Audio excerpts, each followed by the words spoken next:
yalangoyoqni nimasi yoqib qoldi tavba. O'zi yo'lingni zo'rg'a topib yurasan-u, yana nozlanib gapirishga balo bormi? Ertaga shaxsan dadamning o'zi sizlar uchun tug'ilgan kunim sharafiga ziyofat tashkillashtiryapti. Hammangizni taklif qilaman. Dadamni shaxsan o'zi. Qo'ysangchi, shuncha ish turgandami? Xursand bo'lma. Bazmda sendagilar uchun joy yo'q. Restoran egasi ham senga o'xshagan bechoralarni kiritmasligi aniq.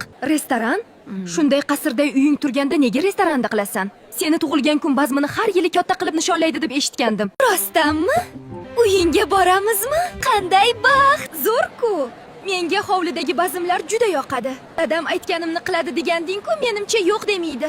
Albatta bo'ladi. Dadam doim ko'nglimga qaragan. Ertaga hammani kutaman. Endi nima qilaman? Nimalar deb qo'ydim? Bugun rosa charchadim. Butun uyni yig'ishtirib chiqdik. Oyjon, bitta ishni hal qilib berishingiz kerak. Men o'rtoqlarimga tug'ilgan kunimni Marko Beritinning uyida o'tkazaman deb va'da berdim. Siz o'sha yerda ishlaysiz-ku, yordam bering. Nimalar deyapsan sen qiz? Esingni yeganmisan?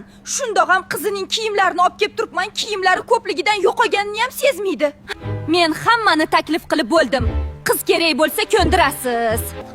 Mayli, harakat qilaman. Lekin uyiga kiritmasligi aniq. Valeriya tug'ilgan kuniga taklif qildi.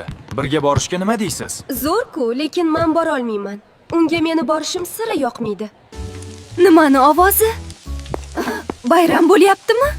Qiziq, bazm yo'q edi. Xo'jayin ruxsat berdilar.